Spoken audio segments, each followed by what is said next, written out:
ಇನ್ಮುಂದೆ ನೀವು ಈ ಯೂಟ್ಯೂಬ್ ವಿಡಿಯೋಗಳಿಗೆ ಯಾವುದೇ ಒಂದು ಕಮೆಂಟ್ ಬಂದರೂ ಕೂಡ ನೀವು ಅದನ್ನು ನೀವೇ ರಿಪ್ಲೈ ಕೊಡಬೇಕಂತಿಲ್ಲ. ಆಟೋಮೆಟಿಕ್ ಯೂಟ್ಯೂಬ್ ಸಿಸ್ಟಮ್ಮೇ ಅದನ್ನು ಅನಲೈಸ್ ಮಾಡಿ ಆ ಕಮೆಂಟ್ಗೆ ಏನು ರಿಪ್ಲೈ ಕೊಡಬೇಕು ಅನ್ನೋದನ್ನು ನಿಮಗೆ ಆಪ್ಷನ್ಸನ್ನು ತೋರಿಸುತ್ತೆ. ಸೊ ಆಪ್ಷನ್ಸನ್ನು ಜಸ್ಟ್ ನೀವು ಯಾವ್ದು ಬೇಕೋ ಅದನ್ನು ಚೂಸ್ ಮಾಡಿ ಅದನ್ನು ಸೆಂಡ್ ಮಾಡಿದರೆ ಮುಗಿದೋಯ್ತು.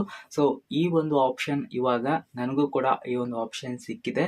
ಇದನ್ನು ಯಾವ ಥರ ಯೂಸ್ ಮಾಡೋದು ಅಂತ ನೋಡೋದಾದರೆ, ಸಿಂಪಲ್ ಆಗಿ ನಿಮ್ಮ ಒಂದು YT ಸ್ಟುಡಿಯೋನ ಓಪನ್ ಮಾಡಿಕೊಂಡು ಇಲ್ಲಿ ನಿಮ್ಗೆ ಯಾವ ಒಂದು ವಿಡಿಯೋಗಳಿಗೆ ಈ ಥರದ ಒಂದು ಕಮೆಂಟ್ಸ್ ಯಾರಾದರೂ ಕಮೆಂಟ್ಸ್ ಹಾಕಿದರೆ ಅಲ್ಲಿ ನಿಮಗೆ ಈ ಥರ ಒಂದು ರಿಪ್ಲೈ ಬಂದಿರುತ್ತೆ. ಆಟೋ ರಿಪ್ಲೈ ಅಂತ ಕರಿತೀವಿ ಇದನ್ನು. ಸೊ ಆಟೋ ರಿಪ್ಲೈ ಯಾವ ಥರ ಅಂದರೆ, ಇಲ್ಲಿ ನಿಮಗೆ 2 ಆಪ್ಷನನ್ನು ಕೊಟ್ಟಿದ್ದಾರೆ ನನಗೆ. ಇದರಲ್ಲಿ ಯಾವುದಾದ್ರೂ ಒಂದನ್ನ ಚೂಸ್ ಮಾಡ್ಬೋದು. ಫಾರ್ ಎಕ್ಸಾಂಪಲ್ ಇದು GDS ಪೋಸ್ಟ್ದು ಒಂದು ಕ್ವಶನ್ ಆಗಿದೆ. ಅವರು ಇದಕ್ಕೆ ಈ ಒಂದು ಕ್ವಶನನ್ನು ಕೇಳಿದ್ದಾರೆ. ಅದಕ್ಕೆ ರಿಪ್ಲೈಯನ್ನು ಇದು ಕರೆಕ್ಟಾಗಿ ಕೊಟ್ಟಿದೆ ಇಲ್ವಂತ ಚೆಕ್ ಮಾಡಿಬಿಟ್ಟು ನೀವು ಅದನ್ನು ಸೆಂಡ್ ಮಾಡಬೇಕಾಗುತ್ತೆ. ಸೊ ಇದು ಕರೆಕ್ಟಾಗೇ ಇದೆ. ನಾನಿಲ್ಲಿ ಫಸ್ಟ್ ಆಪ್ಷನ್ನ ಸೆಲೆಕ್ಟ್ ಮಾಡಿ ಸೆಂಡ್ ಮಾಡ್ತೀನಿ. ಸೊ ಈಗ ಅವರಿಗೆ ರಿಪ್ಲೈ ಕೂಡ ಹೋಯಿತು, ನೋಡ್ಬೋದು. ಸೊ ಇದೇ ಥರನೇ ನಿಮಗೂ ಕೂಡ ನಿಮ್ಮ ಒಂದು YT ಸ್ಟುಡಿಯೋದಲ್ಲಿ ಈ ಒಂದು ಆಪ್ಷನ್ ಅನೇಬಲ್ ಆಗಿರುತ್ತೆ.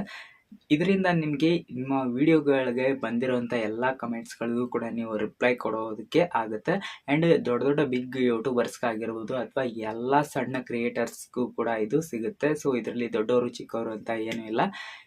0 ಸಬ್ಸ್ಕ್ರೈಬರ್ಸ್ ಇದ್ದರೂ ಕೂಡ ಅವ್ರಿಗೆ ಈ ಒಂದು ಆಪ್ಷನ್ ಸಿಗುತ್ತೆ. ಬಟ್ ನಿಮ್ಮ ಒಂದು YT ಸ್ಟುಡಿಯೋನ ಅಪ್ಡೇಟ್ ಮಾಡ್ಕೊಳ್ಳಿ. ಸೊ ಇದೊಂದು ತುಂಬ ಯೂಸ್ಫುಲ್ ಆಗಿರೋಂಥ ಅಪ್ಡೇಟ್ ಆಗಿದೆ. ಯಾಕಂದರೆ ಸೊ ಎಲ್ಲ ಟೈಮಲ್ಲಿ ನಾವು ಎಲ್ಲ ಒಂದು ಕಮೆಂಟ್ಸ್ಗಳಿಗೆ ರಿಪ್ಲೈ ಮಾಡೋಕ್ಕಾಗ್ತಾ ಇರಲ್ಲ.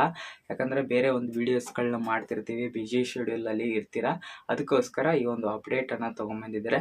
ನಿಮಗೆ ಇನ್ನೂ ಆಪ್ಷನ್ ಬಂದಿಲ್ಲ ಅಂದರೆ ಸ್ವಲ್ಪ ವೇಟ್ ಮಾಡಿ, ನಿಮಗೂ ಕೂಡ ಈ ಒಂದು ಆಪ್ಷನ್ ಬರುತ್ತೆ. ಆ್ಯಂಡ್ ನೀವೇನಾದರೂ ನಮ್ಮ ಚಾನಲ್ನ ಫಸ್ಟ್ ಟೈಮ್ ನೋಡ್ತಾ ಇದ್ರೆ ಸಬ್ಸ್ಕ್ರೈಬ್ ಮಾಡ್ಕೊಳ್ಳಿ. ಇದೇ ಥರದ tech information, YouTube updates, job related information ಎಲ್ಲ ಈ ಒಂದು ಚಾನಲಲ್ಲಿ ಸಿಗುತ್ತೆ.